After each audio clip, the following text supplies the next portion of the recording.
9 to whom we gave light, 950 BC 1300 AD. The most wonderful thing you can do in your life is to sell your soul to me.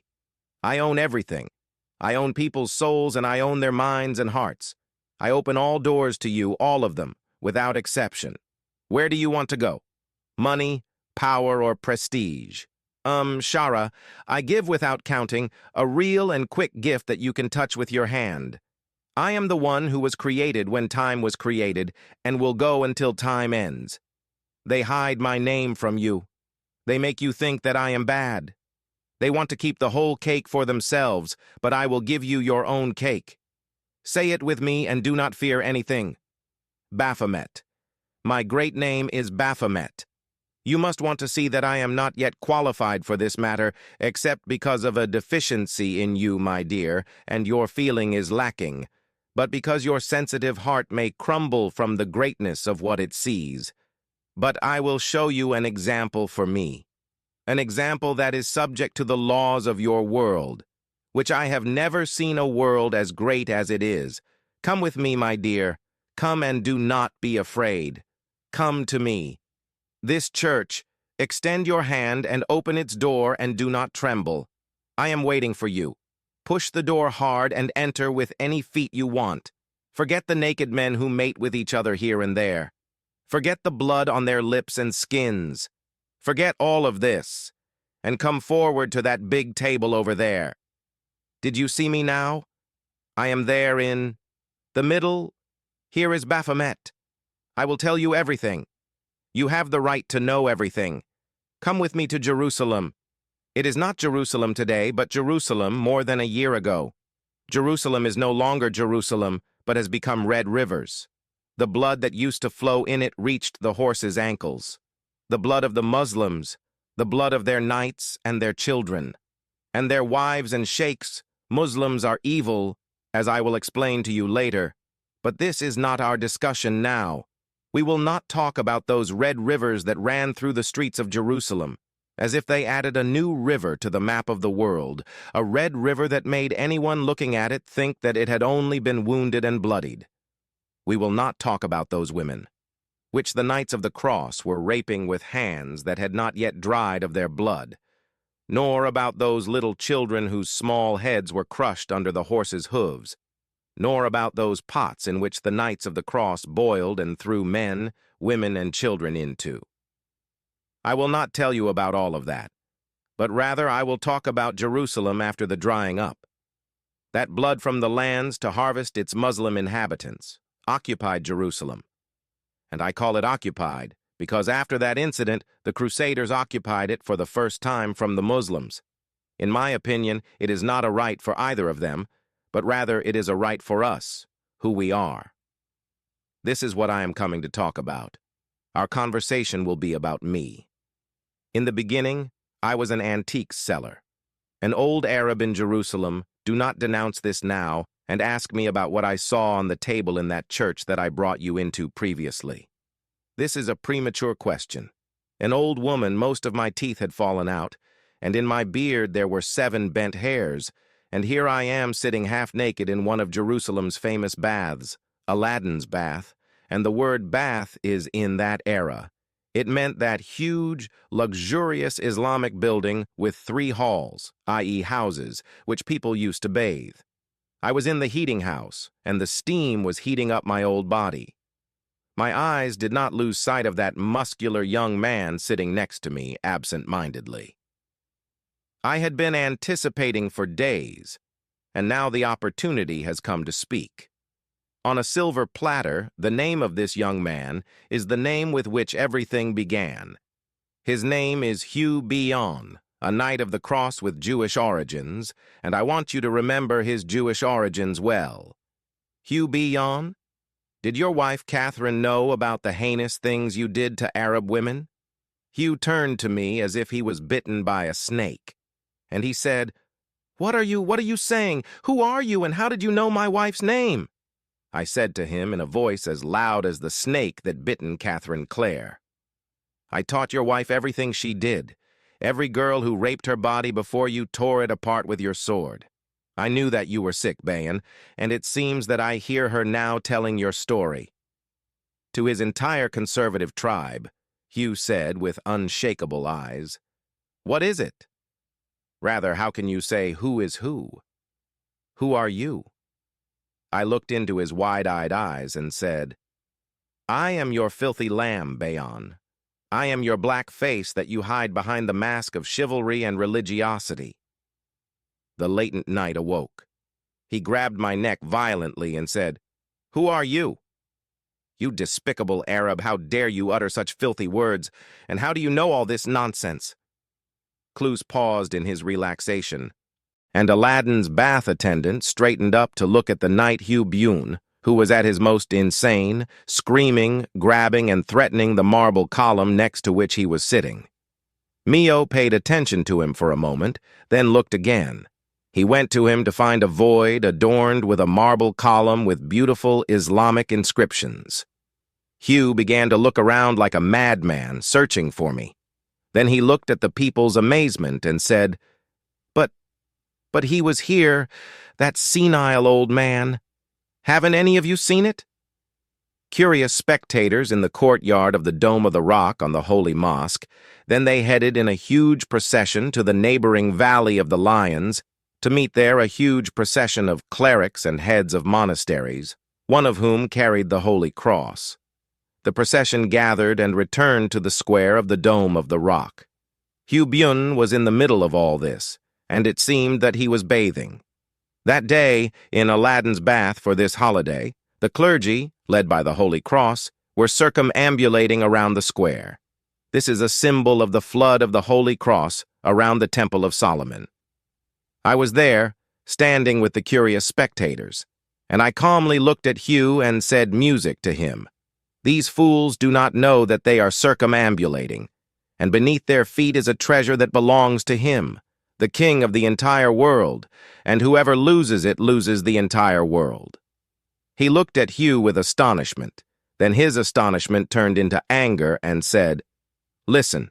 Oh, if you stay in front of me one more moment, I will crush you completely out of existence with this fist of mine alone. Rather, listen to you, Bayon. A message will come to you today after sunset from your wife in Champagne, France. Will tell you about the visions she sees that make her sleep every night. And she will send you a man.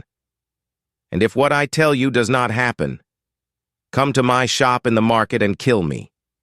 And if it happens as I say, then come also to my shop, and I will tell you what you will tell me, you bastard. And your money and my wife's money, you scum, passed between me and several bodies were enough to confuse the observer. And in the evening, a letter came to Hugh from his wife telling him that she had a disturbing vision that came to her every day. She saw an old man with broken teeth roaming around the courtyard of the Holy Dome of the Rock, and in the middle of the courtyard, she was lying down and having sex with a brunette girl, with her head cut off and a sword next to her head. "Are you a magician?" I looked at him from among the antiques in my store, saying, "I am an antiques dealer. You see, sir, how did you know my wife's name, you damned one? How did you know about her visions? Did her visions bother you? Do you want her to see the other girls and what you did to them? How do you know all this? Who exactly are you? Baphomet. What did you do?" He quietly walked towards one of the shelves and grabbed a large antique that represented a model of the entire Holy Mosque. I placed the model on the main table and said to him, "I read your mind like an open book, Bayon. You are now thinking about ending your affairs in Jerusalem and traveling back to Champagne, and you are thinking about not participating again in any upcoming wars because of the excitement that I got it in the crusade. I am satisfied with who you are. I am Baphomet. Baphomet will turn you into the richest man in all of Europe, and even in the whole world. What do you want from me? This is not the type of person who believes in the superstitions of charlatans, of course, as evidenced by the fact that you went to Julian the magician in Clont," and here John's eyes widened. In astonishment and horror, I was telling him about things that no creature on the face of the earth knew except him, and about secrets that he had told no one except himself, who was next to him, and his tone began to shift when speaking to me from hostile and astonished to an astonished interlocutor, and this is what I wanted to achieve, for him to trust me, that the person he trusts you. He is like chewing gum between your teeth. You do whatever you want with him. You chewed him and shaped him until he became like a ball that I could throw wherever I wanted. I threw him. The first time I threw him was to Champagne, France, where he would do as I wanted him to do there. Hugh of Bayonne traveled to Champagne, France, and there he gathered 8 men. Some of them were his brothers, some of them were his cousins, and all of them, like him, had Jewish origins because they were from the same family. He sent them all back to Jerusalem and brought them to King Baldwin II, the Crusader king of Jerusalem. Hugh convinced the king that it was absolutely necessary to form a special organization of knights to protect the Crusaders' pilgrims who made the pilgrimage to the sanctuary. And they were subjected to killings and banditry carried out by the hateful Muslims, and although King Baldwin was convinced, Hugh was a big liar. The Muslims were not killing anyone, but rather the killers were criminal bandits. But Hugh's performance was amazing before the king, just as I advised him to do. Thus the Knights Templar organization was formed, and they were named. This name is because King Wayne gave them their own headquarters in a wing of the royal palace on the Temple Mount. The Temple Mount is a Jewish word that means the Holy Mosque, because the Holy Mosque in Jewish custom is based on the ruins of Solomon's Temple, meaning that the Knights' Pavilion was next to Al-Aqsa Mosque, exactly as I wanted it to be. Let me teach you something before we send on the story of the Knights. I am a devil, as you must have realized. The meaning of I am a devil, meaning that I flow from my son Adam's bloodstream. His thoughts come to me as if they were a book. I open it to any page I want. Not only that, but I change to any page I want and discuss it with the son of Adam.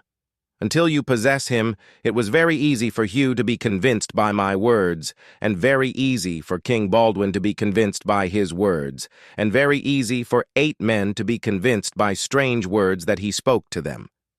All of this is easy, because I am Baphomet, easy, because I am Satan, easy, because I am wrapped around the thoughts of the Son of Man, as a serpent wraps itself around its prey, and even more so.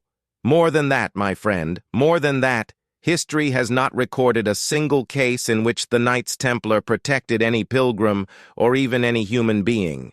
They spent their first days in Jerusalem doing something else that had nothing to do with any pilgrims, crosses, or knights. They spent their first days digging holes under the Holy Mosque.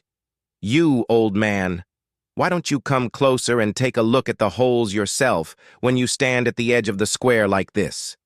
Don't worry about me. Continue what you are doing. If you do not find what I promised you, then come and kill me. I will even drink your blood, Baphomet. I was beginning to become convinced of the absurdity of the whole thing. I could not approach that place, ever. If I approached it, I would feel burned like the devil's burn. I narrowed my old eyes and remembered days of extreme bitterness. I was standing in this same place just 2,000 years ago. Those were days when the coven of jinn and devils lost everything since the dawn of creation. We did what we wanted, whenever we wanted. We play with people as if they were dice. We move them as if they were chess pieces. We come from in front of them, from behind them, from their right, and from their left, and we run among them as ships run until we saw a man from the gymnasium, music, like him before him, nor around him, nor after him, a man they called Suleiman. I was a servant of the building jinn during his illness, and these were King Solomon uses them to build everything that humans cannot build, and the main thing that we were building was the palace, Solomon's palace. We did not understand exactly how this man rules us, how he speaks to birds and ants, how he kneels under his feet, the kings of the jinn passing their forelocks in the dirt for his sake. We are the ones who sent down magic. On the children of Adam. If the children of Adam saw us, they would be terrified and immediately die. How can this be done to us? How can we drag on our faces like animals? How can a single human being remove Hannah from the world with one look? Solomon was not a king, nor was he a magician. Rather, he was a prophet who called upon us and disbelieved. When we disbelieved, he ruled over us, so we mocked him. From the eldest to the youngest, I was standing there at one end of this square, like the rest of the devils. If one of us approached his chair, he would be burned. I looked at him while he was sitting on his great chair. No one has ever been given a king like this king, nor a chair like this chair. I hated it, and hated it. We tried all satanic and non-diabolical methods to harm him, but he had something that we do not have. We do not know what this thing was, but he had it, and suddenly there was hope. Hope for revenge, and perhaps hope for salvation. Suleiman suddenly became ill, and it seems that the disease that invaded his body was on the same level as the body that was invaded by a hot disease in which human doctors and wise men. The jinn, and even the birds, brought him herbs from the ends of the earth, but they were of no benefit to him. An illness that made Solomon, when he sat on his great throne, sit as if he were a body without a soul, as if he was dead from the imposition of fatigue and disease. This illness increased every day more than the day before it, and it continued to increase and increase until his body became lifeless. He was not capable of anything. This was our chance for revenge. We could not just approach his chair, and we did not need that, because the man had entered his body with a single atom of a disease that had done to him what every evil devil could not do. It seemed clear that this atom would kill him sooner or later, so our revenge took another form, another satanic form, and we continued to work in that temple courtyard as if nothing had happened. But no one noticed that we were not, in fact, working to build Solomon's palace. We were digging under Solomon's throne. We brought the greatest and most skilled scribes from the jinn and made them write books that we wished upon them every time. We used to teach it to people from magic in the past, black magic, which is so intense that if you read a single line of it by chance, evil will strike you. Not only that, but we also wrote down everything we learned from Harut and Marut, that magic that increased its intensity over black magic until it nullified it. But we wrote it in our own way to be used in matters, which we want, and we add to the two magics, whenever the jinn brings it, listening to the news from heaven about what is happening on earth. You ask me why we do this, and what does this have to do with revenge on Solomon? It was said that he was a sorcerer and threatened to cut off the neck of anyone who heard any of the news from the heavens, from the jinn, and the neck of every human being who said that the jinn knew the news from the sky. Solomon thwarted all of our work because of his power over us, and it was necessary for us first to keep all this knowledge in books because Solomon came and assigned it to our kind. Rules that prevent us from communicating with people completely, no matter how much effort we put into doing so. I mean direct contact. But we were still able to enter their hearts and minds and whisper whatever we wanted to them, and we could still assume human or animal form, but we could not harm them if we wanted, nor contact them and inform them. The arts of science as we taught them before Solomon, and when Solomon killed the magicians and burned the books of black magic, he prevented human beings from communicating with us, and nothing remained on the earth except the magic of distant villages. As for the black magic of the children of Israel, Solomon burned it from his very beginning. These books were not for us, so there are no books here.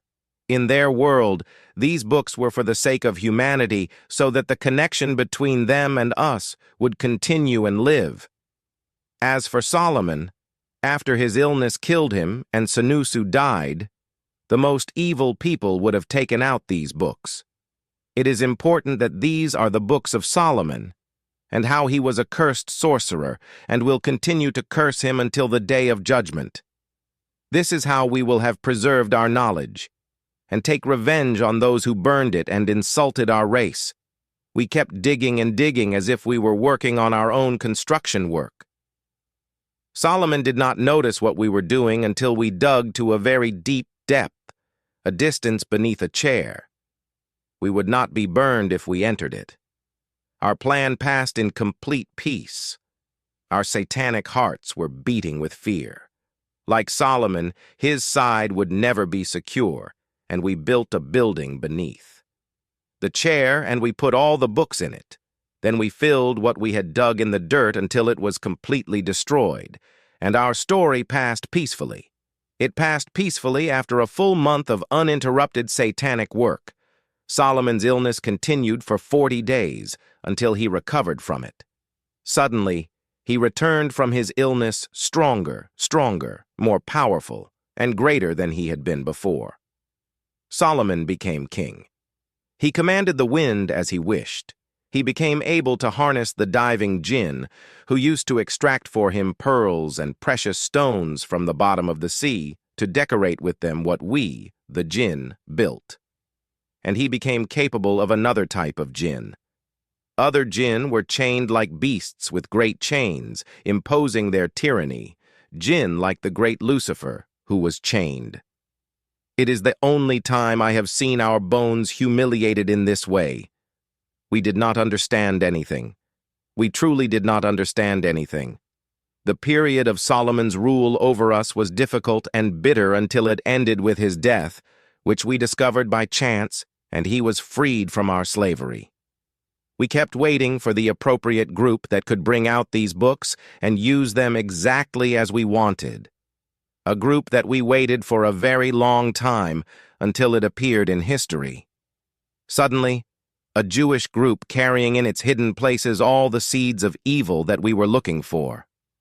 And I see them in front of me, digging to get into our books. The books of black magic. Baphomet. Look. There is a flat wall here. Come, old man. I looked at them one last time. It seemed mysterious to them. Then I flew. Just as the demons fly, not from them and from the arena, but from the entire human world. I flew to where I belong and left the Knights Templar beating the flat wall with enthusiasm. Today you have performed a great deed that our race had waited for years that we thought were endless. The Knights Templar found the books that the demons had hidden for 2,000 years. They did not understand the meaning of these books being a treasure. They wanted a treasure of gold and pearls, but it was not that Solomon had asked his Lord, to whom he was calling, to make his kingdom not appropriate for anyone after him. Then the earth would collapse and history would perish, and none of the people of the earth nor the people of heaven would have a piece of metal. One was owned by Solomon, and no king has ever come to own it as Solomon did. That is why all human sciences have been unable to find any trace of Solomon's kingship. Some even considered it a myth from among the legends of religions, but the reality is that the real legend is its temple. There are still those who swear and fill the earth with screams that the temple is under the sanctuary. Holy. But the truth is that the temple means the temple. And Solomon did not build any temples, but rather he built mosques. He believed in the Lord of Abraham and Moses. Rather, Solomon was breaking our backs in other constructions, including the renovation of the building of the Al-Aqsa Mosque, which Adam had built, and including the construction of his majestic palace made of bottles, that is, luxurious glass. This palace, which was considered the most wonderful thing in his kingdom, only we know where the treasures of Solomon are, and we know exactly where his palace is. A group of our kind believed in it, and in a claim that people like you do not understand. As for the treasures, they are in the depths of certain countries in the Middle East, the most prominent of which is in the Arabian Peninsula. A faithful guard over these treasures. The people of that sect are the deadliest of the jinn. They are guarded by the jinn and will remain so until the earth is destroyed. Gold, pearls, and coral are treasures that are as attractive as the sun and the moon. But they will not be like the sun or the moon. But they will be neither human nor genie after Solomon. The bottom line is that the Knights Templar did not find anything except the books written by our scribes. These books were a treasure of a different kind, a true treasure of knowledge that would change all of history, a treasure written by satanic hands and the satanic minds of demonologists. The knights separated from the people and read all of these books, and with every page they read, a secret of this world was revealed to them that people should not know anything about. Let me introduce you now to that church that brought you, at the beginning of our conversation. Now look at everything around you with hope. These are the Knights Templar. Are you asking me why they practice homosexuality with each other on earth with such enthusiasm, or are you asking me why they drink from that cup of blood? What are all those symbols? I will tell you that. This is a ritual that may seem strange at first glance, but it brings you to the origin of the light and brings you to us. Look again at that table. Look at the head fixed in the middle of it. It is the head of Baphomet, the head of Satan that speaks to you now and speaks to them whenever they finish their ritual. They have sold their souls, their bodies, and their morals for the sake of the devil, Baphomet. You ask me what they took in return. You want to take as they took. They took what no one on the face of the earth had taken in their time. The Knights Templar returned to Europe and transformed from mere poor, austere knights into the richest class in all of Europe, and even in the entire world at that time. So rich were they that kings and princes were. They were borrowing from them, and their honor among the people was such that they were the most honorable and greatest military organization that the Crusaders knew in their history. Yes, they formed a military organization that made the Muslims suffer woe in the Crusades, to the point that when Saladin captured them one time, he killed them all, contrary to what he was doing with the rest of the captives. And the reason for this crime was that in them, they used to select criminals from the groups of the people and say to them, "The time has come for the criminals and drivers to turn into knights." Their outward appearance was wonderful, but no one knew why they always closed their churches on themselves. We were the only ones who knew everything. We gave them the light, and we will continue to give them the light until they arrive. With him, to the bearer of light, to Antichristos, and suddenly everything was revealed. Europe woke up to the scandal of the news of the arrest of the Knights Templar. Suddenly, without prior warning, King Philip issued an order to arrest all of them. It seemed that he was looking for some pretext to completely get rid of them after they had reached a level of wealth that made them creditors of more. The kings of Europe and a creditor to King Philip himself, but he did not get an excuse. He was exposed to a scandal that destroyed the veil of the Knights Templar and damaged their honor. News reached him that they were practicing magic and insulting the cross. It was an important goal in the history of Europe, the one you will see now. On Friday the 13th, wooden beams were erected on platforms on the most important streets of Paris, wooden platforms on which the bodies of knights were tied. The peoples of Europe imagined that all honor would descend from their honor as knights. These peoples would give them their sons, so that they would have an honor that would continue to shine in their heads like stars during their lives and after their death. Stars that seem to have decided to fade away now suddenly. Honor decided to let his blood flow on the ground. Suddenly, there were pieces of wood on which the leaders of the Knights Templar were tied, and nations gathered who came down from their homes and left their neighborhoods to stand in front of those platforms, with eyes filled with confusion, sadness, and anger, and eyes that closed their lips, unable to follow what those soldiers suddenly ascended to do. They ascended the platforms upon which they were tied. The knights lit a fire. Everyone was buzzing with a voice that you do not know exactly what it expresses. King Philip decided to burn the leaders of the Knights Templar on charges of practicing black magic, charges of spitting on the cross and insulting it, charges of practicing sodomy in churches, charges of preparing demonic spirits, charges of denying Christ, charges they confessed to all of them after King Philip brought them together. They were tortured with the most horrific torture you can think of. The problem is that the soldiers did not light a normal fire. They lit a quiet fire. King Philip wanted them to die slowly and for creation to stop. They looked at all of this at the church that I entered with me. We returned to see the soldiers who entered to remove all the tools and belongings of the Knights Templar. Soldiers who were... They searched everything and scattered everything until their hands reached a dried head placed in a silver box decorated with strange engravings and attached to the position of my head. It disgusted one of the soldiers, so two of them grabbed me away and I fell to the ground under a statue of a crossed cross on its head.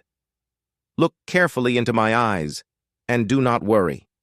The knights have hidden all the books that they got it from the pits, but the king seized them, not exceeding half the number of knights. The remaining knights fled to another place, a place where there was no Philip, a place that was struggling to gain its independence from England under the leadership of William Wallace. The knights fled to Scotland,